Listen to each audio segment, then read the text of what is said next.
In this episode of Keeping It Real on Location, our very own Jeff Manson, founder of Real Geeks, travels to Redding, California to hang out with Josh Barker. We catch Josh and his team setting appointments live. He gives us a tour of his office and introduces us to his marketing and administrative team. Learn how they are going to close 450 sales this year and manage 70 to 100 listings at any given time by providing amazing service to their clients. Watch how Josh leverages his team so he can stay focused on income-producing activities to make his business profitable. Through streamlined processes, hard work, and intense follow-up, see how this team powers through to reach their goals and crush it. We're here on location in Redding, California with Josh Barker, one of the top RE/MAX agents and actually one of the top agents across the country.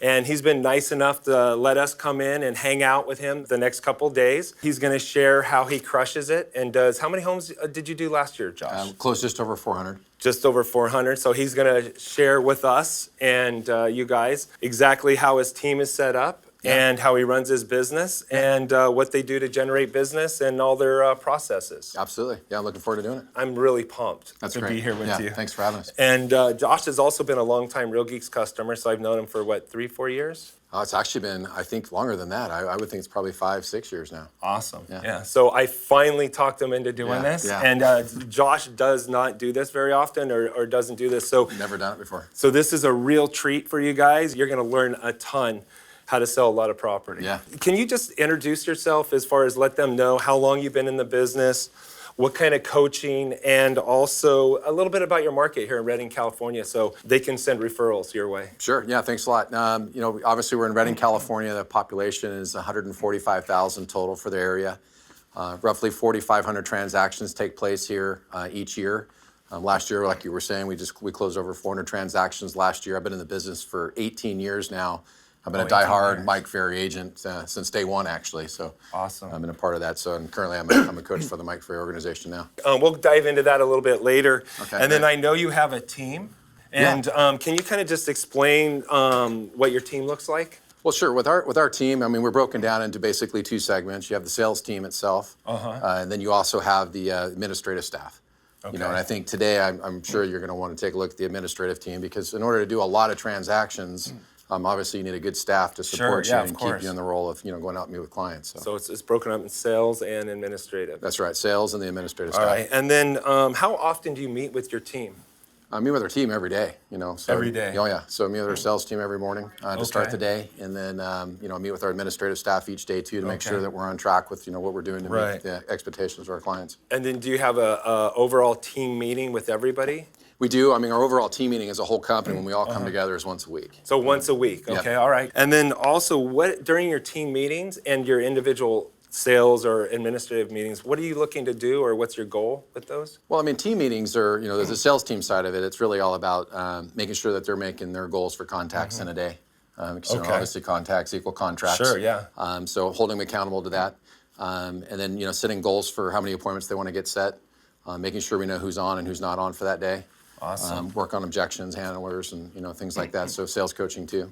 And then on the administrative staff, it's always training on the latest practices, standard of practice, client care, those kind of things. Client care, giving awesome customer support. Sure. Yeah. All right, great. I look forward to you giving us a tour. That'd be great. Yeah, glad to do it. So this is our closing department and our listing department. We kind of have everything broken down into two. So you have escrow or a closing department here.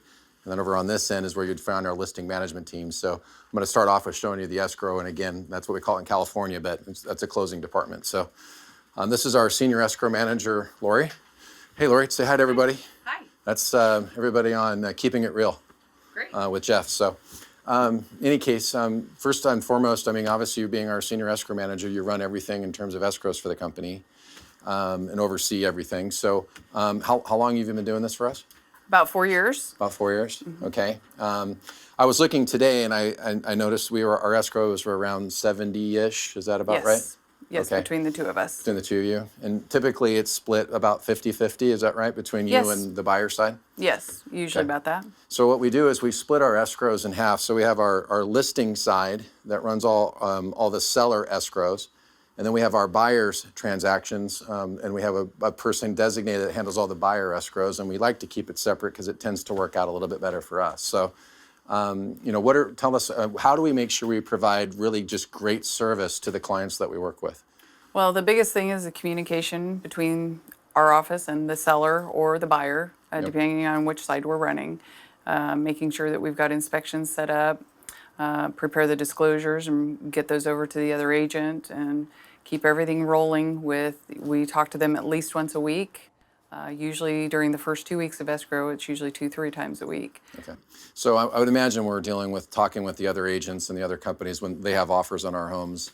I mean, are we doing a lot of the transaction for them too? And what's our spirit about that? I mean, how do we handle that?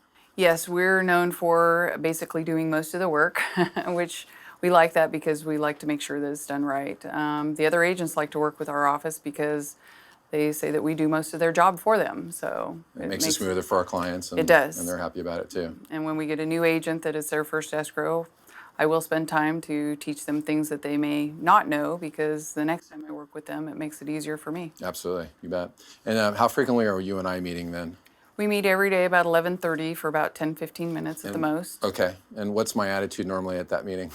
Well, you like me to handle it for you, but Yeah. So, yeah. I mean, the meeting, obviously, it's 10-15 minutes. You usually bring to me problems or Yes. things that are not easily solved, right? Yes, and on the rare occasion, if I need you to contact a seller, then you'll contact that seller, because sometimes they are more comfortable making sure you're in the loop on that. Sure. Which we talk about the files every day, but sometimes they just want that extra, which we like to give that to them. You bet, you bet. Is there anything else you think you want to share with the group out there? No, I think I'm All good. right. Well, thanks. Yeah. I appreciate it. Thank you. All right, have a good Thanks. So the next person that we'll talk to is just our closing management on the buyer side. And so she's running the escrows for our buyer's agents. And, again, for you, how many files are you typically running at a time right now? About 40. About 40? And that's a lot of work, isn't it?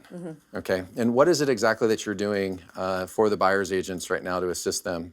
What is it that you do? I mean, are you setting up inspections, or what is it that you're doing? Setting up inspections, opening escrow, calling the buyers, letting them know when they're set up, calling the other agent, getting disclosures ready, helping them DocuSign request for repair, things like that. Okay, so you're, for the most part, just managing the whole escrow. Then you're probably calling the buyer back into the transaction when you need them to do something, contractually or whatever. Or they come in and meet with the agent. Right. So managing the contract and the timeline, I would imagine that's what you're doing. And then when it's a negotiating item or something that requires, the agent to kind of have a conversation with the seller and decide, or the buyer decide which way to go. Yes. That's when it's back on their table. Yes. For them to make the decision. Yeah. Okay, good, great. So, that 40 files, I know you got a lot on your table right now, so thank you. Thanks. Yeah. And this here is one of our listing managers. We actually have to have 2 managers now. We're averaging normally around 100 listings at a time. And there's a lot of work that goes into bringing a listing to the market. What Casey does for us, say hi everybody, Casey. Hi. What Casey does is that she'll actually assist us in getting the property prepared for the market. So give us an example of what you would do to get a house ready for the market. From the time that Josh takes the listing, I get everything ready, from scheduling the photos, all of the pre-marketing, loading it on the MLS, Okay. just everything in order for it to go on market. Right.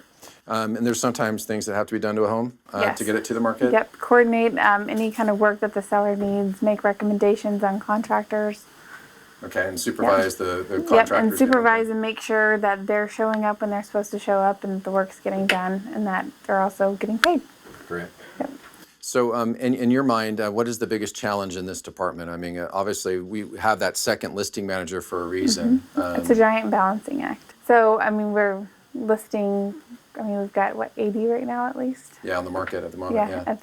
And so we're listing more and more every day, so it's just trying to remember what's going on where and making sure everything's flowing for every single listing. Yeah.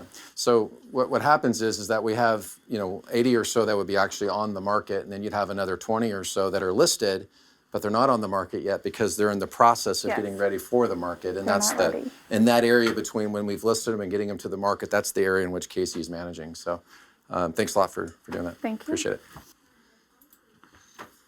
This is our other listing manager. This is Shelly. And Shelly's actually responsible for assisting me in managing all of our listings. So earlier I described how we had 20 or so listings that have been listed. They're not on the market yet.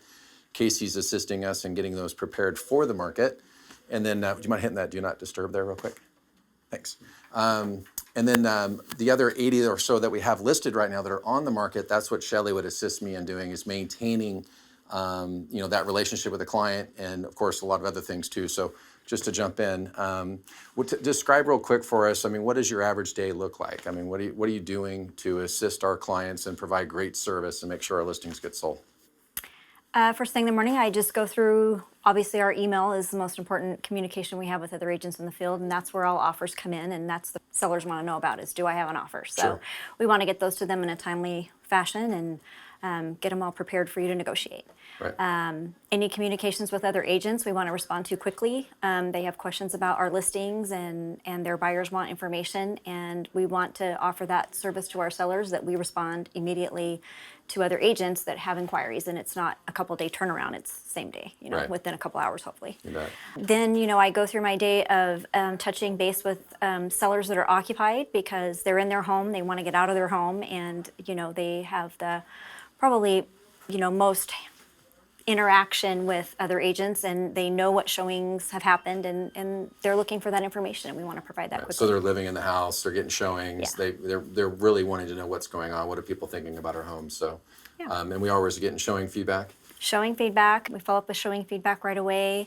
We're calling, because the lockbox has that delay that we Yeah. fight, and so Right. we're calling our sellers every week, and have you had any showings? How did any of them go? Mm-hmm. And then we give them that showing feedback at that time as well. You bet. How frequently are you and I meeting discussing listings? Usually daily, unless we've been pretty thorough in a long meeting with everyone, and then we'll go maybe every other day, but daily if we can do it. Right. And really what you and I are focused on all the time is just figuring out what we need to do to get the home sold, right? Right. So the strategy every time we sit down is always feels like it's like, okay, where are we at? Why are we not sold yet? What do we have control over to get it sold? Right. Whether it be a condition of the property, or can we change our marketing, or do we need to change the price to get it sold, and make all the recommendations that we can in order to accomplish the goal. It doesn't always work out our way, because sometimes obviously the homeowners don't want to either improve their property or bring their price down or whatever it is. But we're always trying to figure out what that problem is so we can solve it, right? Yeah, well, and each property is unique and has their own set of challenges sometimes, so we take it as is, case by case basis. Everything's different. How in the world do you manage 80 active listings at any given time? I go home at night wondering that myself. Okay. Really, I don't know how to answer that because I don't know how I do it, but every day I do. But you do it. At You the just end do of what the you week, have to I do, go, right? wow, I did it. Just I can't believe it. Just do what you have to do. Well, and it is a daunting task, and it sounds like a lot of listings to be managing and really be focused on getting them sold. But I think when we're ahead of it, when you're very proactive and playing, like as I like to say, as we're playing offense, if we're always on the offense trying to find ways to get our property sold, and we're not getting behind on our communication with the client, or we're not getting behind on our showing feedback, or getting behind on addressing the issues that need to be addressed. If we're not behind, then we're not playing defense. Right. And if we're not playing defense, we can focus on offense, and that's really what we need to be doing to get a home sold. So, but I'm talking like that because it's the middle of football season. Mm-hmm. Yeah. I think our communication with our client is really the key. I mean, as many times as we do talk to them during the week, we really have a pulse on what's going on with their listing and how they're feeling about the process. Yeah. And managing how the client feels in the process is sometimes half the battle. Yeah. Well, and if you have a collective of 100 listings or so on the market, or in the process of being on the market, I mean, really you have your finger on the pulse of the market too. Yeah. I mean, so I would imagine you see what's happening in each price range. Yep. You can kind of tell where the holes are. Yep. Where there's not a lot of buyers, and there's other price ranges where there's just a huge amount of buyer activity. And you can probably see it like a wave, right? It shifts all the time. It does. Which is cool because we're able to see that shift. And are you able to communicate that with clients? Right. back to school time, super slow every year. Yeah. And I can let them know ahead of time, be prepared. The next couple of weeks are going to be kind of slow. We're going back to school. After school, be ready. Yeah. Everybody's going to come out and want to try to get in before Christmas. So, That's right. And that's a wave that we know we ride every year. Other things sometimes become a factor, and we have to we feel those first, usually. Yeah, absolutely. Well, thanks a lot. I really Sure. appreciate taking time. Yeah, thank you. The last person introduce you to real quick. This is Chrisanna. And Chrisanna is actually our personal assistant, or my personal assistant, and she assists me with everything that runs in my schedule. Yep. Sometimes it becomes daunting for me to get to all of our past clients in Center of Influence. I mean, our goal is to talk to them on a regular basis. Chrisanna steps in and fills that for me, because there are times when that pops up as an issue. I can't get to everybody fast enough, so Chrisanna will make sure that happens. Yep. When I set appointments, occasionally I'll ask her to be following up with those appointments to see if there's any other information that I can convey to the client or have her convey to them.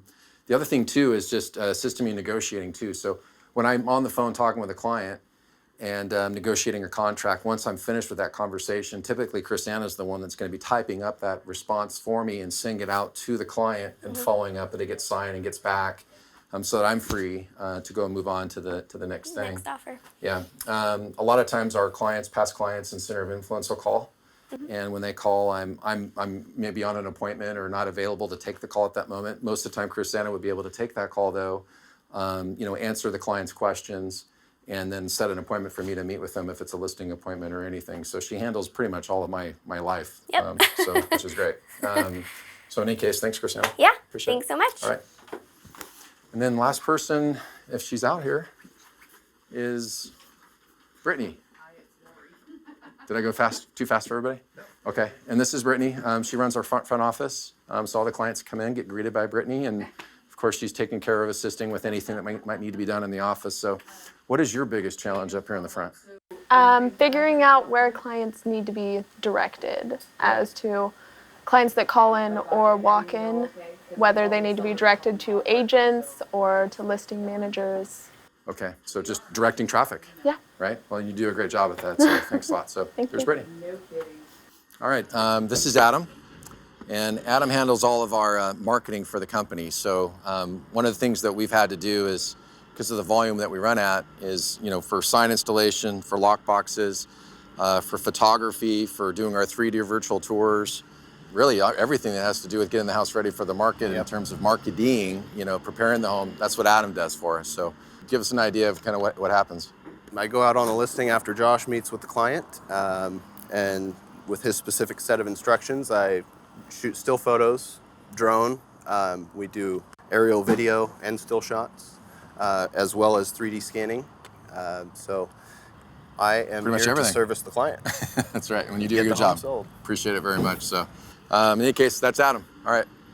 So Josh, what is your goal for 2016? This year we have a goal for 450 closed 450 transactions. closed. Yeah. That's crushing it. Yeah, it's a lot. Yeah, it's good. And what percentage of your business is sellers versus buyers? It's always about 50-50. So you're rolling about 50-50. Mm-hmm. Okay. And how many listings do you currently have? Well, right now we have 100 homes listed. 80 or so of those are on the market, and 20 of those are in a process of getting to the market. All right. So you got about 80 that are currently on the market, Yes. and 20 that are in holding pattern waiting to go on the market. Exactly right. All right, that's phenomenal. And then I know your goal is 450. How are you guys doing year to date? Year to date, we're at 340 closed. 340. And what is that? Is that on track or behind or? No, we're on track. You're right on track to do 450. Yeah, we're on track right now. So we've got 70 currently in escrow. For us, if we continue to depend 45 or so each month through the end of the year, we'll be on track for our 450. So that's amazing. Yeah, we're really grateful for it. Yeah. All right. Great. And then what about prospecting and follow up? How do you get your new business as far as like your best sources for getting listings? Well, by far the best source I have for listings is our past clients and Center of Influence. All right. So Mike Ferry's always trained us and trained me that we always need to make sure we're communicating with our past clients and Center of Influence on a regular basis. So we talk to them every quarter. Every quarter. Every single quarter. And I've been doing that for about 18 years now. So All right. At this point, about 50% of all the business that comes in, both buyers and sellers, comes from past clients. Past and clients, center of influence. Yeah. All right, awesome. And how do you follow up besides calling them once a quarter? Is there any other things that you're doing to market to them, email them, anything? Well, I mean, our inner circle, that would be the people that, have the ability to refer a lot more business to us. The ones that I consider to be like connectors. People that are, have their own database of clients. I'll talk to them more frequently, maybe once a month. Okay. And, that helps us to keep in communication with them, service any of their personal needs, and of course the needs of their clients. So awesome. We get a lot of business from that. So that's a big piece of it. So, then, we still do the expireds and FSBOs and cancels and that's every day. But in our local market, that's maybe 2 or 3 opportunities in a day. It's not significant, but it's but it's still something that we have to do. But you guys keep on that, and you call in old expireds as well. Oh yeah, but for us, we've been calling for so long that we're always caught up. Right. It's not something we're going to start doing tomorrow. It's something we have been doing for years. So you're constantly calling the new expireds, the old expireds, working your center of influence, past clients, and any other forms that it's helping you generate listings? Well, I mean, other than obviously promoting our listings, so we promote our listings on Facebook, Zillow, Trulia, all the major website companies. Sure. Anything we can do to massively promote our listings always turns into a good amount of response from buyers. Right. And also sellers, because a lot of times the sellers will see what we're doing to market and promote a listing, and they want that kind of service too. Right. And that generates a lot of inquiry into our office. Right. And then having so many listings, you probably get a lot of sellers that are buyers as well, too, absolutely. Right? So one of the things that we'll do is when the buyers are calling in is just to find out, do they have a home they need to sell in order to purchase another home? Of course. Here locally, we found that to be around 35% of the buyers tend to own a home that needs to be sold in order for them to purchase the next one. And obviously, we want the opportunity to interview for the job. Yeah, because your buyer's agents aren't going to get them as a buyers unless you get the listing, right? That's right. Yeah, we got to get the home sold first before they're able to do that. So, at least in most cases. All right, great. And then how do you work each lead source? You kind of explained how you did the center influence and past clients. What about expireds? Or do you work any for sale by owners? We do. It's not a major market here, but most of the for sale by owners that are on the market now, we've listed quite a few of those. But also, for some of them, it's just a process of following up regularly. So for me, what we'll do is every single day I'll call expireds and cancels and for sale by owners. It's an everyday deal, right? And I'll go backwards as far as I can go back, and then usually. By the end of the year, things start starting to slow down, and that's when I can go back to the oldest of the expireds and the oldest of the for sale by owners. Really, this is Josh Barker calling with Remax. Good. How are you? Good. Hey, I was calling about your place that's here on Canterbury. Yeah, I looked it up this morning on the multiple listing service, and it's obviously telling me now. It says it was either expired or canceled from back in July. Is that right?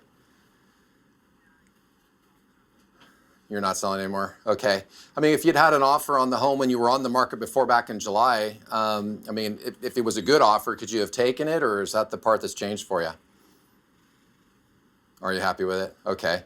Well, if you would have had the offer back then and if you would have taken it, were you guys staying here locally or were you moving out of the area? No, no problem. I'm glad to call. I'm just really curious though. If you still had the choice between, actually getting the home sold, right? And making the move into another place for your family versus staying here for another, 6 months or what have you. Could you see yourself wanting to do it sooner rather than later?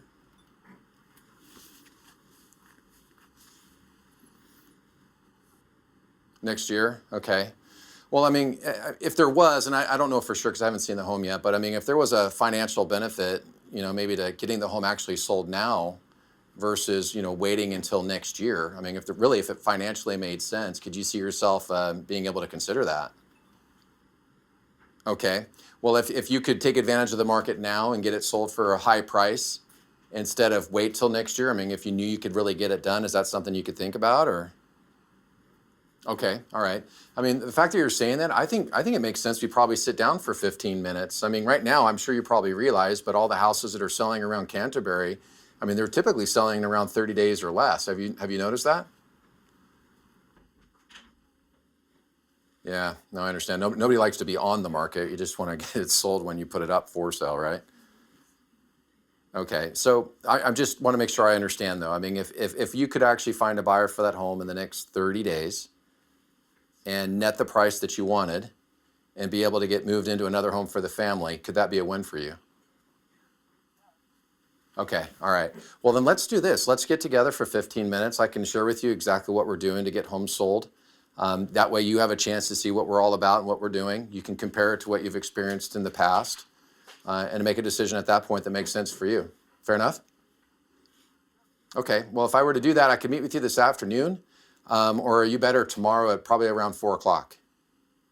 Okay, well, let's do this. If it's all right with you, I've just realized I probably couldn't do it this afternoon, but how about if we were to get together tomorrow afternoon around 4? Would that be okay? Okay, great. And if you don't mind, there's probably just a few more questions I'd like to ask you. I won't be able to do it at the moment, but if I give you a call back by the end of the day today and just ask a few questions to prepare for our appointment, would that be okay? Okay, great. So just so I make sure, I got the best number for you right now. Is that right? 5?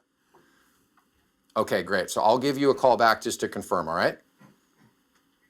Okay, great. Hey, thanks for your time. I appreciate it. Okay, bud. Bye-bye.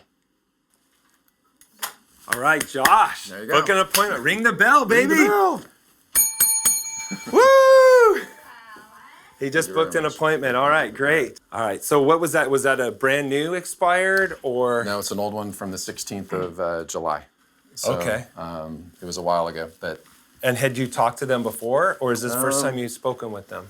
I haven't talked to him. Let me check and see if our office has. Okay. Yeah, we talked to them on the 18th of July. And Oh, okay. They said that they weren't going to back on the market. It was, it was interrupting their family time together. So Right. So it's what, 30 days, a little over 30 days later, and now they're ready to go. now they're ready to go. So that's the importance of keep calling these expireds, Exactly. right? Yeah. I mean, it's every single day you just have to call the expireds. I mean, call the new ones as they come in, Right. and then just go backwards and call all the old ones as you can. And keep calling them because it takes what, maybe 5 to 8 times sometimes to get them? Actually, I would say it's probably 10, 12 times. 10, 12 times. Yeah. All Yeah. right. I mean, I would say that if you give up on 5 or 6, that's probably too soon. Because sometimes what it is that there's a condition that they think exists, and then that condition gets removed, and now they're ready to do something. Mm-hmm. Or they're really upset because they realize they didn't get to sell and move. Sure. And then after they've had time to calm down, and you can't be mad forever. Right, So they exactly. end up changing their mind, feeling like they can get it done. And you just keep going and going and going. You just keep going. And you just kept, and you didn't take no for an answer, I noticed. I mean, until they shut you down, just Right. assume that you're going to set an appointment with them. Right. And that's pretty much how I make those calls, is just assuming that they're going to want to do something until they don't. Right. All right. And just keep going. All right, great, man. Let's go get another appointment. Cool. Oh, great. Hi, it's Josh Barker calling with Remax. How are you this morning? Great. Hey, I was giving you guys a call real quick about your home here on Mosswood. I had seen it when it came off the market at the beginning of September, and I was just curious to find out if you had decided if you still wanted to sell the home or if your plans had changed for good. Are you thinking maybe in January? About March, okay. When it warms up a little bit? I understand. So, wow, that's unfortunate. I'm sorry. If the house had sold, I mean, if you would have gotten an offer, I mean, obviously at the price that you wanted, where were you guys moving to next? Oh, they're in Marysville. Okay. And, oh, bummer. Okay, I understand that. So your goal is obviously if this home was to sell, be able to purchase another home down in Marysville? Oh, no. And that blew up their financing. Okay. Oh, what a bummer. Okay. Right. And and really there was nothing wrong. It was just that the buyer lost their financing.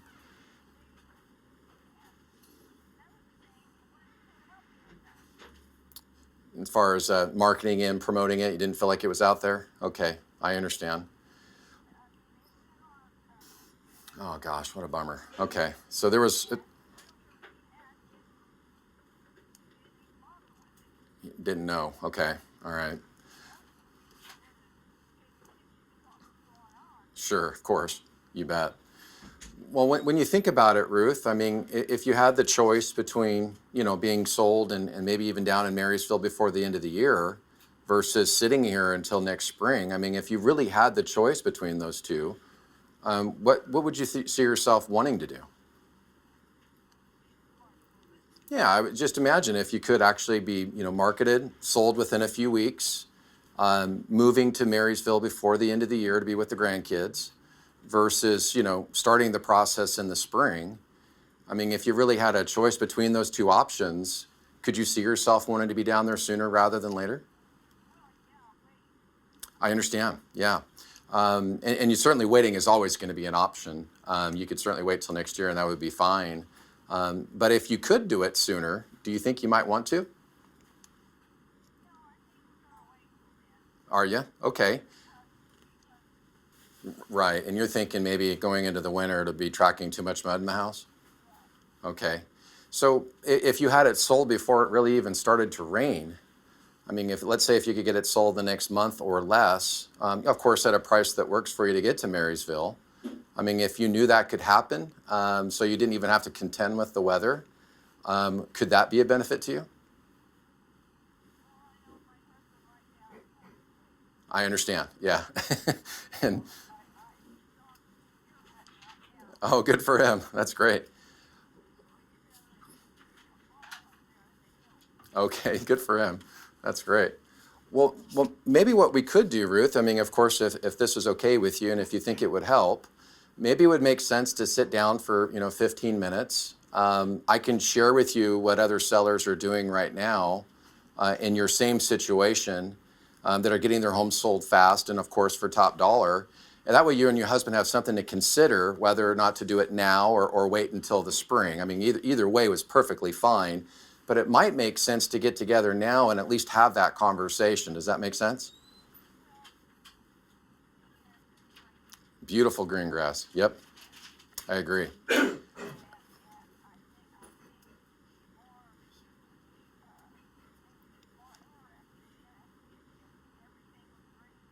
Yeah, I don't disagree with that. I think that property like yours does look good in the spring. At the same time, and I'm sure you probably realize this too, there's a lot of property, country property, that comes on the market in the spring. So sometimes, not all the time, but sometimes what happens is by being on the market now when there's less competition, you have a better chance of getting picked and getting sold for a great price versus waiting for the spring when there's a whole lot more homes to compete against. Does that make sense? Sure, sure. Um, it,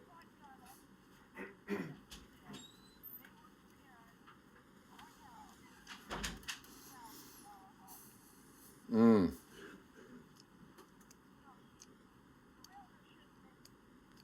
right, right. They should have been using similar properties, right? I completely agree.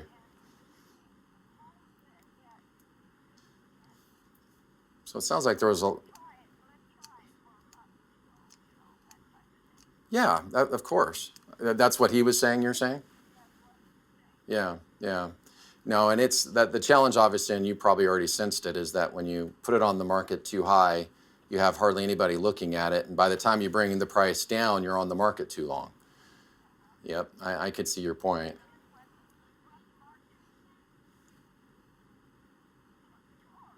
Right, and ruin their financing. Yeah.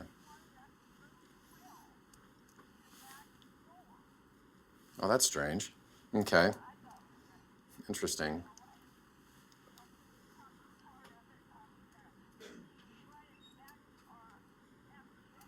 Right, right. Gosh, that's strange. Yeah, they do. You're exactly right. I don't know what they were thinking by doing that. Well, let me ask you. I mean, is Leo coming back this week? I mean, is he out for the day or is he out for the week or is he? Okay. So perhaps might make sense for us maybe just to sit down for 15 minutes with you next week and share, exactly what homeowners are doing in your situation to get sold. And that way you have something to at least consider whether or not to sell this year or wait till spring.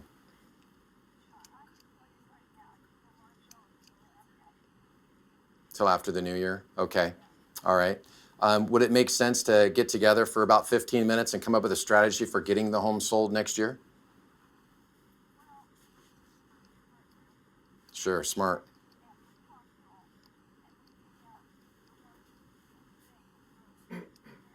You bet. That's a smart thing to do.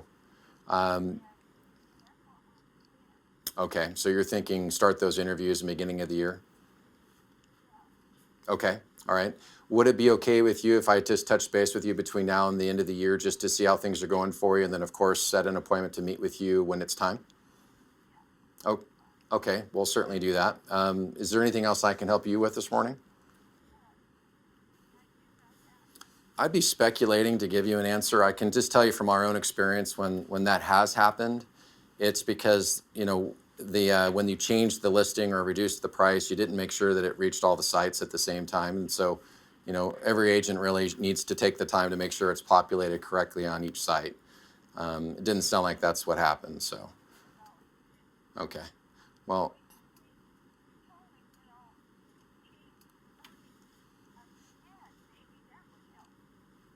Yeah. Oh, what a bummer. Well, there's a lot of things that sounds like could have been done better and differently. And, the good news is that by interviewing 2 or 3 agents this next time around, you're going to set yourself up where you can choose an agent with a proven track record so you know that you're getting the best opportunity you can, which is what you want, right?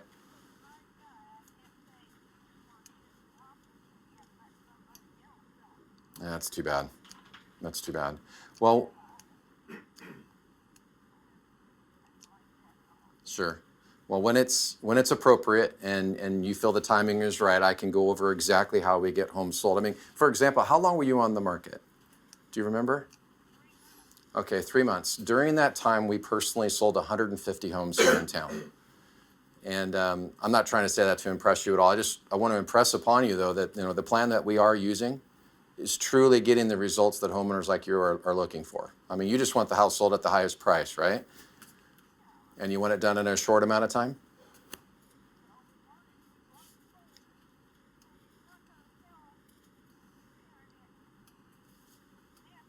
I completely agree.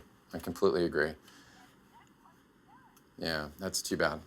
Well, we'll make sure that we don't have it, it will not happen that way next time, okay? All right. So if it's okay with you, then we'll follow up with you between now and the end of the year. And then when it's appropriate, we'll get together and we'll explain exactly what it would take to get you moved to Marysville on time. All right? All right. Well, thanks for your time this morning. Have a great Tuesday. Sorry. I'll probably get to list that house, but it won't be till January. Good morning. It's Josh Barker calling with Remax Real Estate. Hey, I'm doing good. How are you this morning? Okay, I'll make it short for you. I was following up with you real quick on your place on St. Charles. Obviously, we had seen it come off the computer as an expired and canceled listing a while back, and I wanted to find out if you're still planning to sell it or if your plans have changed for good. Oh, wow. That's great. Yeah, yeah.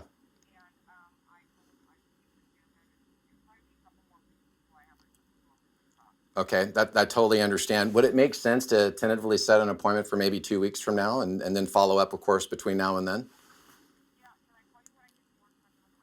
That would sound great. How about around 9 o'clock? You want to try to connect around that time? 9:30? Okay, that sounds great. I'll give you a call then. Great. Thanks a lot. Bye-bye. All right, and then you say 50% of your business is buyers. Right. And then what are the lead sources for buyers? One is sign calls. Yeah, so it's sign calls, advertising calls. We have our Zillow, Trulia, Realtor.com, all of those sites. So I always believe that you should at least claim the minimum in terms of claiming all your listings with all those major search portals. Sure. I think a lot of agents miss that. They assume that just by being on Zillow, you're on Zillow, but Right. that's really not the case, because if you don't claim your listings, then other agents are actually going to receive the calls on your listing. Right, So you right. have to have this minimum amount that you're set in your budget. Got it. For each one of those sites. But yeah, it's 50% of it comes from past clients and center of Right, influence. okay. But with 100 signs in the ground, You get a lot of sign you get calls. a lot of sign calls that come into the company Sure. and they're responded to immediately. Hey, good morning. It's Kevin at Remax. How are you? I'm good. We hadn't talked in a little while, and just thought I'd check to see how your home search was coming along. Yeah. Yeah. Well, I'd recommend if it at all works financing wise, there are some great loans, including USDA. I've also heard about another one coming up that is more like FHA, but it's 100% down, so you can use it in Reading or outskirts of Reading. It just kind of gives some more options.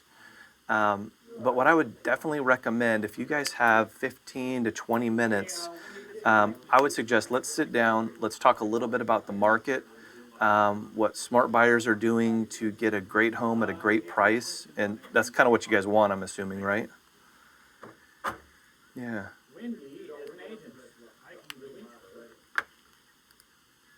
Yeah. I know, fall in love with it, and yeah. Okay. Which house is that one? Okay. Yep, that's our listing down there on First. Yeah, it's a clean house. As long as a 2-bedroom home would work for you, I think it's a great house. Let me. Okay. Yeah, and they're pretty proactive on that. They've dropped it already, $30,000. So, yeah. Well, why don't we do this? Why don't you talk to Brian? Maybe we can pencil in a time that you think would work for both of you, a time when we can adjust that appointment. But let's at least get it on the calendar, and then talk to Brian, and maybe let's go look at that house, and then afterwards we can meet back at the office for 15, maybe 20 minutes. And I can just kind of walk you through, what the market's doing, interest rates. I can recommend a good lender in the area and all of that stuff. So. Okay. Oh, wow. Okay.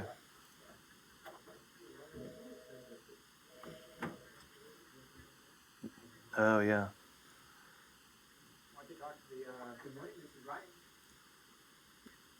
Sure. Is the weekend easier for you? That's funny. I'm looking at my schedule this weekend. I've got 2 soccer games back to back, starting at 9 o'clock. So yeah. Yeah. Yeah, might as well. Tomorrow, I can make it work tomorrow right around 11 o'clock. I just have to be back up and Reading by 12:30. Do you want to do that? Okay, great. I'll pencil you down for Wednesday at 11 o'clock. I'll schedule that with the seller, and then we'll just go from there. Okay. Sounds great. Well, I will see you tomorrow at 11 o'clock. All right, thanks. Hope you have a good day. Bye.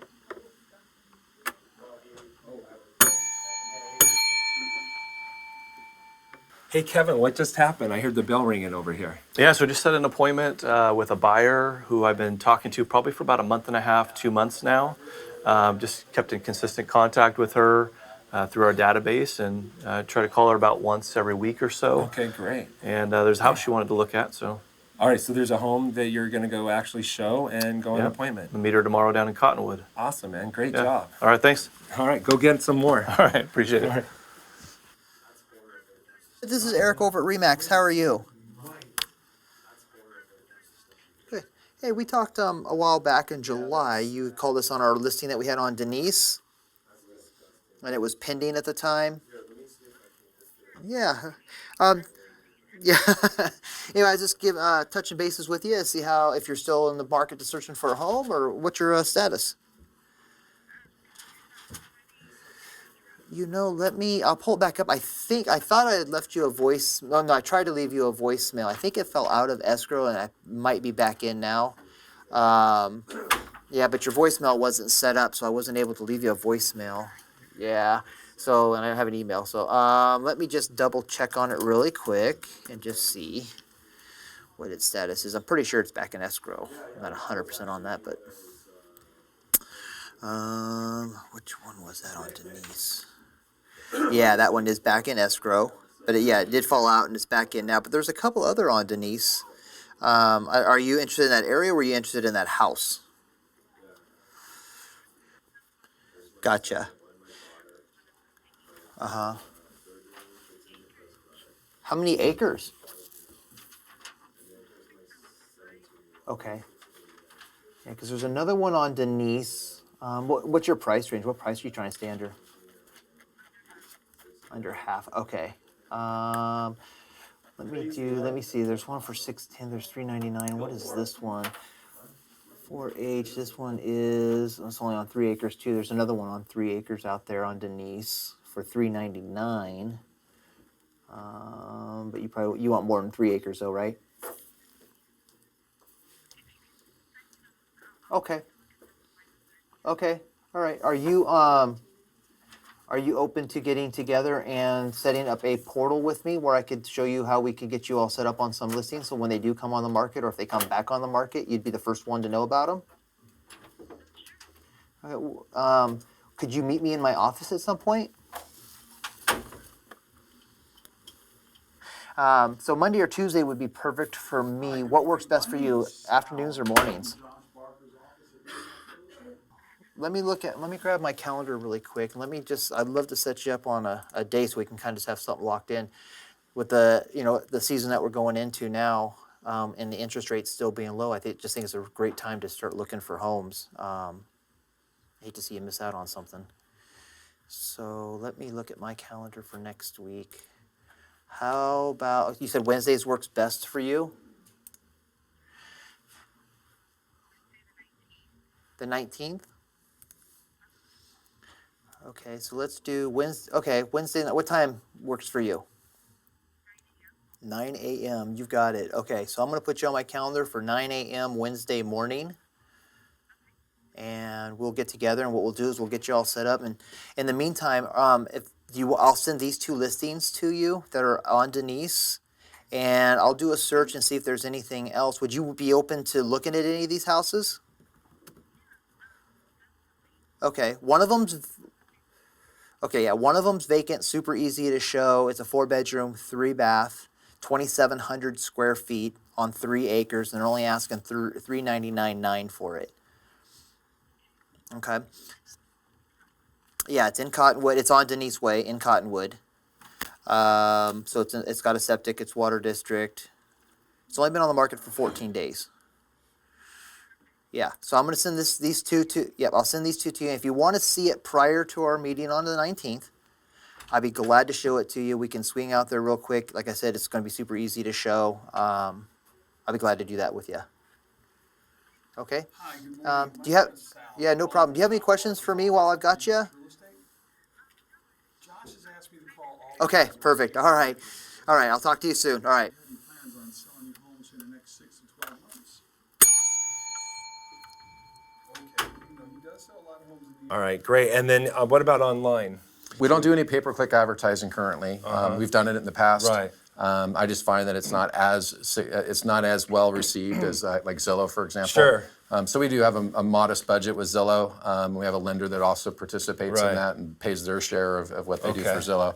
And it generates a good amount of leads. Sure. All but right. it's certainly not nearly as close to what the past client incentive influence business Right. does. Okay. And then you do have a Real Geeks website. You used to do pay-per-click in the past. That's right. But you're getting some organic traffic now. Absolutely. You know, what's great about Real Geeks website is that pretty much all of our marketing and promotions links back to our site. Okay. So if you were to text anything on our real estate sign, it would actually link back to our site. Oh, okay. So if you see a listing and you're interested in it and you text a code, you land on our website, and of course there's an opportunity for us to get conversion out of it. Sure. But we've been working on our website, as you know, for 5-6 years with you. Yeah. We've got it now to the point where the search, the SEO, it's always ranked on the front page now. Right. But it's taken years to Sure, get yeah, there yeah. because you're always working to improve the content Right. and those things. And the site authority. exactly. I mean, it probably would have been less expensive, maybe, to pay per click just to dominate the front page Sure. that way. But then it's never ending. Yes. I agree. You're only going to be there as long as you're paying. Right. Over time, though, if you invest into a long-term strategy for SEO, then you're on the front page and you get to Right, stay right. there All right. without paying any extra money every month. And that's kind of where we're at now. Right. We weren't there 5 years ago. All right. And when I was walking around earlier, checking out your buyer's agents, following up. It looked like they're using the Real Geeks CRM to follow up with Zillow leads as well. Yeah, How does that work? Well, it's great. You know, what it is that we break down all of our leads that come into the company get funneled out to our Real Geeks CRM. Okay? Sure. Okay. And then each one of our agents has their own account. And they'll be managing hundreds of buyer leads inside of that account. Okay. My job as their coach, and that's essentially what I am to our sales team, is my job as their coach is just to coach them and guide them and script them and motivate them to want to call and follow up on all those warm buyer leads, really, on a regular basis every single day. And as long as they're doing that, they're always going to be able to find buyers who are ready to, to purchase, and then they become a client and take them out and show them homes. And it's just an ongoing process. It's never. So they're using the CRM for their prospecting and following up and scheduling follow-ups. Yeah. So we manage that. Each one of them have their own account essentially. Sure. Yeah. And they're managing their account. Okay. And then, as an account manager, what we'll do as a company is we'll monitor to make sure that they're doing what they say they're supposed to be doing. All right, and hitting their numbers, right? Hitting their numbers. Yeah. And I always manage from the board. I know you probably couldn't see it here, but on the board to our side here, it's always got where the guys are at and the gals are at for the month. Sure. So we can really track. Are the agents being productive? Because if you tell me you're prospecting, but you're getting no results on the board, then something's wrong. Then either you're not telling me the truth, right, or your presentation sucks, right. And so we have to go in and address that and figure out, okay, which one is it? And normally it would be, I don't think they're going to be dishonest with me. Yeah. So they need some help. They need some help with scripts or what scripting objections they're running into, and you get in there and role play and practice with that. Exactly. Yeah. All right, great. And then I got a question. Are you doing any kind of email drip system or, okay. Yeah, so, for years, we've always communicated with our clients each month with a market update. And a lot of what I do in terms of our market update, I always offer on our website as well. Sure. So you can see it anytime you really wanted to see it. And what we do with that is we send it out to clients, making sure that they're aware of what's going on in the market, and we have opportunities for them to inquire for additional information, whether it be for the value of their home, or if they want to search for certain type of properties like foreclosures, for example. Anything that they inquire on, we would be able to identify what it is they're looking for, and then we can prospect them or follow up with them specifically about what it is that they're inquiring And these on. market reports, when you're sending out to them, is it a video? Part of it's a video. I'll do a video each month. In addition to that, though, I also write a market update, and it's very centralized to the Reading market. So I'm not purchasing it from a blog company or anything. I'm actually writing You're the actually content. Doing it yourself. Yeah, it's probably the most difficult thing I have to do in the office. I get it. Yeah.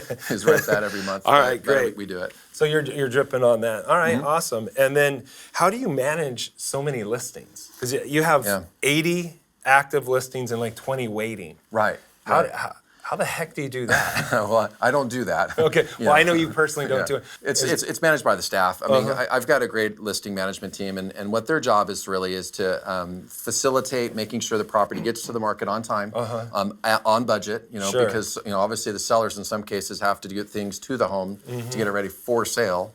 And we want to manage that process for them as a service, and also to make sure it gets to the market on time. Right. Leave it to the client, and sometimes it just doesn't happen.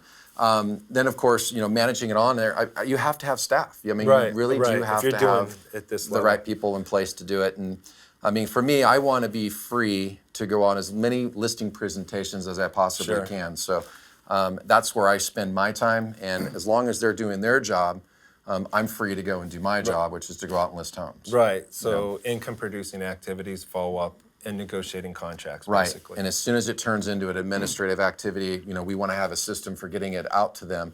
My goal is I want to be involved in the transaction, or I want to be involved in taking the listing. I want to be involved in anything where I could actually change the outcome. When I'm really not going to change the outcome, give it to a staff person. They'll usually do it better than I could anyway. And let them do their job. And so that's a big piece of how we get it done. So you do have that support staff, and they help streamline and they communicate with the sellers. And once you put buyers under escrow, how do you let them know that you have support staff? Because I'm sure agents are probably wondering, like, I just couldn't do that. They hired me, and I need to be involved every step of the way. How do you handle that? And well, I'm not a perfect person. The way I see it is that something's going to go wrong in the transaction, whether I did it or a staff person does it. So since there's going to be a mistake made either way, we might as well allow it to be made by our staff, freeing me to go out and find more additional clients that we can serve. So So that's one part of it. But a lot of it comes down to just, knowing that you've trained your staff properly Sure. too. I mean, when you know that they know their job and you know that they're going to make a decision that would be along the lines of what you would make, and if Right. not in some cases even better, Right. now you know you're on the right, the right track. So, I mean, in a lot of cases with me, with like our escrow department, they'll run 70 listings or 70 escrows at a time, Right. which would be closings for some people in the country. I know that they're going to make judgment calls all the time, and they're not always going to be right, but I'm going to be okay with that. Right. Because I know that at the end of the day, we're always going to do what's right by the client. Sure. At the end of the day, we're always going to, do what's right, even if something goes wrong, we're going to make it right. Right. So I'm just not worried about it. All right. So you just kind of introduce the seller or buyer and say, hey, we've got this team. Yeah. And we've assembled it to run like a team so we can give you better service. Well, sure. And think of it this way. If the average agent, and there's nothing wrong with this, I was certainly at this point Yeah, in sure. my career too, but the average agent wears so many hats.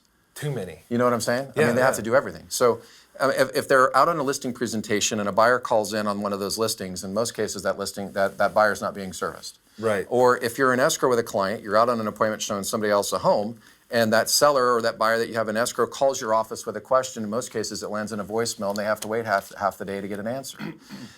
In our situation, over time, we've been able Sure. to develop a staff that's large enough so that if you're a client calling in with your home in escrow, it's immediately, your question almost in every case is going to be answered instantly Sure. on the client's time frame. If a buyer calls in on a property, Uh-huh. they're going to be able to talk to a salesperson instantly regarding that property on the buyer's time frame. Got it. If it's a listing, and a seller has a question about their home, in most cases, we're going to give them an answer instantly on our client's time frame. So it's all about providing them with a level of service that exceeds what I could ever do by myself. Right. So it's all centered around giving them best and most amazing service, Best service for the you can. customer. And it's not to replace me, it's to offer them a higher level of service in addition Sure. to me. Yes. And that's how we see it. All right, great. I got another question here. You got so many listings, right? And you've got, 70 in escrow right now? Yeah. Yeah. Do you have a plan or a procedure for getting price reductions? We do. I mean, price reductions are a tricky beast because Sure. first and foremost, you have to identify the needs of the client. Yes. Mike would always say, Mike Ferry, I don't need to always go back to that, no, but that's my baseline. That's what That's I my come from. baseline as well. Okay. I've been in the business since '93, and one of the reasons why I got into real estate was Mike Ferry. Yeah. I was a title rep, and a top producing agent in my market loaned me these superstar retreats as I was going around calling on real estate agents. Oh, wow. And I started listening to these things, and I'm like, this guy gets it. Yeah. So my big plan was, I know we're getting a little off track, but I No, want it's to share okay. this. So my big plan was like, you know what, I'm going to buy more of these Mike Ferry tapes. Yep. I'm going to go around and let these agents borrow them and help them get more business. Yeah. And therefore, they'll give me their title orders and some business, Sure. and we'll work together and create a team. But when I went around and started talking to all these agents, they kept telling me how it wouldn't work. So I'm like, well, something's wrong. Yeah. And What they meant to say was they're not willing to work. yeah, they're not willing to Yeah. work. So they say, Yeah. I don't know, I just can't do that. That doesn't work. Da, da, da. Yeah. And I'm driving around from an outside view, talking to all these agents, and most of the top producing agents in the market, Yep. they're in Orange County. I started in Orange County. We're following Mike Ferry. Oh, yeah. And so I'm like, what am I doing? Yeah. These agents want donuts Right. and flyers, but they don't want to build their skills to do more business. And I'm like, you know what? This is wrong for me. I got to go to the top of the food chain. Oh, yeah. So then by listening to those tapes, I was all fired up. And as a new agent in 1993, everything was foreclosures and short sales. That's right. It was similar to And 2005. I think I did 35 transactions my first year. And all these other agents are telling me how horrible the market was. Right, and you're just killing it because you're calling all the Slaying it, expireds. and it you was because of cancels Mike and Ferry's business. tapes. Yeah, So totally. Yeah. thank you, Wayne Smith, for lending me those tapes. Thank you, Wayne. Yeah, thank you, Wayne. So going back to your question with that, it's so what Mike would always tell me, and this is what we do as an answer to your question of how do we prioritize getting price reductions, Sure. is we always want to evaluate our inventory. So one of the things that I do with our listing management team every single day, and it's constant, is okay, what are the needs of the client? Or do we have a client that's a conditional seller, meaning that they're basically at their rock bottom price? If they don't get it, they're not selling. Sure. Because in that case, there may not be a whole lot I can do. Right. But for the ones that are motivated, they just want the top dollar that the market's going to provide them with.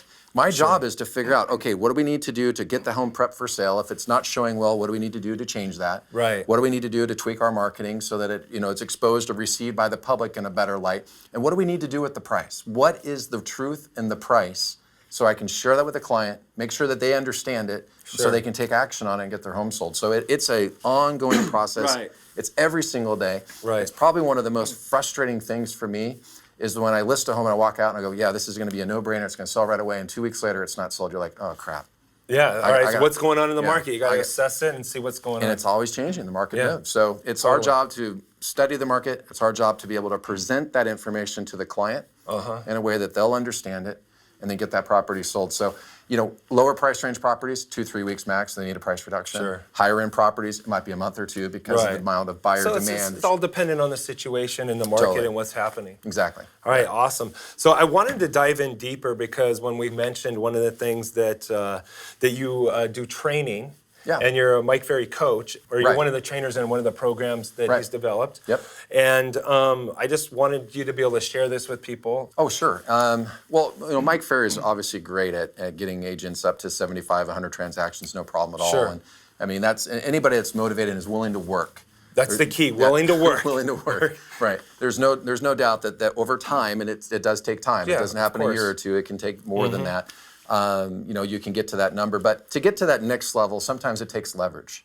To be a top producing agent functioning at a high level, like this year, I'll probably list close to 300 homes personally. Right. Personally. Right. And not everyone on your team. No, that's just me. So let's make that clear. He doesn't have this big team doing all the work for him. Correct. You're personally prospecting, following up, taking listings, doing all that yourself. The most unsexy thing that you've ever heard on a webinar, right? Right. Because everybody wants to talk about what you can do to not work. Right. And really, I'm all about work. I'm a production-based agent who is highly, highly leveraged. Okay, and Mike has taught us through his program how to leverage your team in a way that you can stay productive, focusing on the income-producing activities, and then assemble a great staff around you so they can service all the administrative staff or all the work that needs to get done. And that's just a big piece of what we do. So Mike, to your point, has a team-building class. That he teaches out there in Vegas. Currently, I'm the instructor for it. What his goal is that somebody would be able to go down there, get exposed to what's happening, what you can do to leverage so you can function at a higher level. And really, we've seen some great results come from him. I mean, Mike put a lot of effort and time into making sure that that the program was received well. And it's always a work in progress because there's always new ideas that are being introduced, and you've got to vet them. Are they good? Are they bad? And that does take time. But the big picture for me, and I think that the only point I'd want to drive home for anybody that's watching this is that, seeing our office, it might look good, or I'm not sure how it'll be received, but you have to figure out, what do you really want it to look like? So I've been all around the country. I've seen a ton of different agents. You've gone and shadowed and networked absolutely. and masterminded. This is actually the first interview I've ever been willing to accept. And I'm really appreciative, and so is everyone at Keeping It Real. So I want to say, again, thanks again for coming on and doing this. And anyone that is watching this, they should be appreciating this. And if they have any referrals, Josh Barker's your man in Reading. And what other cities or areas do you service besides Reading? Well, if you were to take the city of Reading, put a compass on it, and do a 30-mile radius around it, that would be us. So, all right. For those who don't know where Reading's at, it's north of Sacramento, about 2.5 hours. And right south of Lake Shasta. Yeah, right south of Lake Shasta. We have Lassen to our east. We got Mount Shasta to the north, and we've got the Ballies to the west. I mean, we've got beautiful mountains all around us. We're at the top of the Valley of California. So, awesome. So. Please send them your referrals if you have any. Yeah, please do. That'd be great. So what level of agents are good for that training that you're doing? Oh, good question. I personally think that it makes sense after you've crossed 100 and you're kind of at that ceiling where you keep on repeating that 100 again, 100 again. And you're trying to figure out, what is it that I need to do next? And the point I wanted to make is that this model, if you will, that you see, it's not a model that everybody's going to want to do. You have to really be committed to wanting to work for this model to work. This is a highly leveraged producer's model, is what it is. Where you've seen other companies where they'll do 400 or 500 deals, but it's a team of 25, 35 agents doing it. And there's nothing wrong with that model. I'm not suggesting that there's anything wrong with it, but that is a different model. It's not the same as what we do. So the biggest difference between the two, in my view, is that cost of sale or cost of goods sold In other words, the commission splits you pay to an agent really can cut down into your bottom line. So if you have 25 agents and you're paying out 50, 60% splits to them, the person who's running that company is not making a whole lot of money.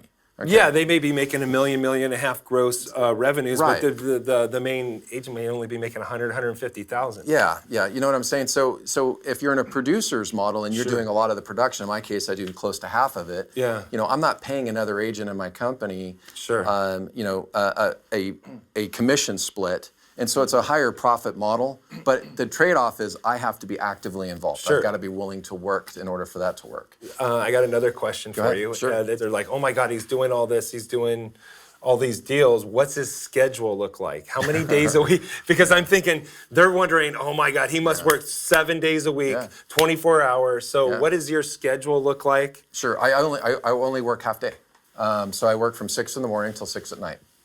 Okay. That's my half day. Right. Okay. So, you know, I'm obviously in the gym in the morning. Sure. I'm at the office by 7:45. I'm role playing until 8 o'clock. I'm prospecting for an hour to hour and a half a day is where I'm at now. You and I were talking about that earlier. Yeah. There was a time years ago I was prospecting 6 hours a day. And then over time, it started to go down. So it went from 6 and went down to 5, and then went to 4, went to 3. And now, you know, at 450 deals, I'm down to about an hour and a half a day. Because you've done so many deals and you've been following up with your center of influence past clients, and now that's starting to grow more. Yes. You don't have to personally prospect Correct. expireds and we have a lot of clients that are calling us. And I'm still calling out. It's just that when I'm calling out now, it's to a much higher quality prospect or much higher likelihood that they're going to convert. So it doesn't require as much of me to get it done. So that's what I do in the morning. I meet with our staff about 10 o'clock to review listings. Okay. I meet with my escrow department at 11:30 to review escrows. Okay. And then I'm out on listing presentations the rest of the afternoon. My goal is to be home by 6 o'clock every night. I don't usually work the weekends. Sure. There is so a no season. Saturday and Sundays mostly. For 8 months out of the year, I'm not working the weekends at all. And my office is open. I've got staff in the office, but I personally am not working. Awesome. But during the spring, oh man, I'm running hard. So Saturdays are definitely, for the spring, just because of the amount of people that are trying to get to the market. Yeah, and they're calling you. Yeah. All right, and then you did hit on this a little bit. I wanted to follow up as far as like role play. Do you personally do role play? Every day. Okay. Yeah, every single morning I role play at 7:45 with somebody different from around the country. Okay. You know, I believe that in order to keep your skills as sharp as possible, you have to be in the trenches every day, and you've got to be getting beat up. Most of the time, my role play partners are way harder on me than a prospect ever would be. Sure. At least my role play partners are. Right. And that makes a huge difference, because then when I'm on the phone with a normal prospect, there's really nothing that they can throw at me that I'm not used to. Sure. All right, ring, ring, ring. Hello. Oh, hi, good morning. This is Josh Barker calling with RE/MAX. The reason I was calling this morning, I had actually driven through the Ravenwood subdivision yesterday, and I had noticed your for sale by owner sign in the yard, and I wanted to find out, is this home still available, or have you already gotten it sold?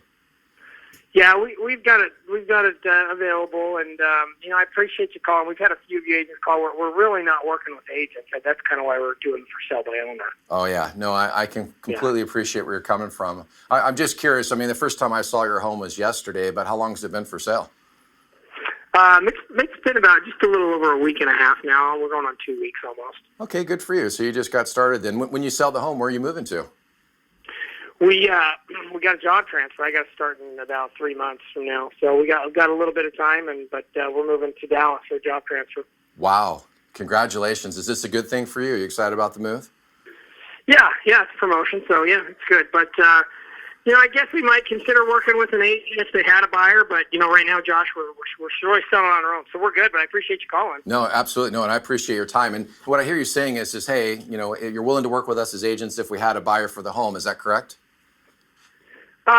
Yeah, my wife and I have kind of considered, like, if an agent had a buyer, paying them like a finder's fee, something like that. Okay, yeah, I can appreciate that. So let me ask you then. I mean, if I was able to, market your home and actually find a buyer, let's say within the next 7 to 14 days, at the price obviously that you want to net in your pocket, so you can make the move to Dallas, could that help you? Yeah, I mean, I don't want you wasting a lot of time marketing it because, like I said, we're kind of working on our own. I mean, I appreciate you calling, Josh, but this house is $400,000. I mean, that's what is that? That's like $24,000 commission. We got to put that money in our pocket. I understand. I mean, what I hear you saying is that you're really wanting to net the greatest amount of money in your pocket, right? Yeah, Okay. yeah, ultimately, yep, that's what we're going to do. Nope, I understand. And this is exactly why we should get together for around 15 minutes. I can share with you exactly how sellers just like you are getting their homes sold fast and for top dollar, which is what you want ultimately, correct? Yeah, Okay. yeah, so, yeah. Okay, so if I were able to share that plan with you, and let's say we were able to demonstrate how we could get it sold within the next couple of weeks at the price you want in your pocket, and we could get you moved to Dallas on time, could that help you? Yeah, that's what we want to do. And Okay. I mean, I guess I got to be totally transparent here. I mean, if we do go ahead and list it, we've got a friend, a good friend of ours that's sold, so he's willing to do it for like, half the cost. So that's probably the route we're going to go. We'll go ahead and put it on the listing. He can put it in MLS for us. Okay, I hear what you're saying. And you know what? Quite honestly, everybody has agents that they know in the business. That's not uncommon. And again, when we sit down, our goal will be simple. In 15 minutes, I'll share with you how other sellers just like you are getting their homes sold fast and for top dollar. And then, of course, if you choose to, you can compare that against anybody else that might have a plan to offer you. And at that point, make a decision that works best for you. But at the end of the day, if we could have your home sold in the next couple of weeks, get you moved to Dallas on time with all that money in your pocket, the money that you need, I mean, it sounds like that would be okay with you, correct? Yeah. Okay. All right, good. So if we were to get together for 15 minutes, would you be better this afternoon or would you prefer tomorrow afternoon? Well, I'll be here all day, so I'll swing by. Okay. All right, great. So if we were to get together today, would you be better at 5 or 6 o'clock better for you? 6 is fine. Okay. And if you don't mind, I'd like to ask you just a few more questions about your home, just so I'm more prepared before I come out to see you tonight at 6. Would that be okay? Yeah, that'll work. Okay, great. And that would be it. Good. The only I thought it was a great job. I love how the biggest thing with the first sale by owners, Josh, that I like is how we always should come back to the money. What's the amount of money you're going to put in their pocket? So great job on that. Cool. What can I work on? The only thing I would have probably felt a little wordy when you were talking about the plan and getting you to Dallas and your friend. I think you could have just been with a guy like this who was kind of quick with you on the phone. Might have been kind of a get to the point guy. I think you could have just said like, Mr. Seller, you want the most money. You have to sell the home. Let's just spend 10 minutes. Let me share with you what other sellers are doing. I felt that you could have just you could have made it 2 or 3 bullet points. Let's get together. Perfect. So basically just make sure I shorten it up. Shorten it up just a little bit, yeah. And depending on who you're talking to, but this guy's the guy that was kind of in a hurry, wanted to get to the point. That's the only critique I could give you. Okay, cool. Now I appreciate it very much, and I'll catch up with you next Wednesday. All right, thanks, Josh. All right, buddy. Thanks a lot. Bye. Bye.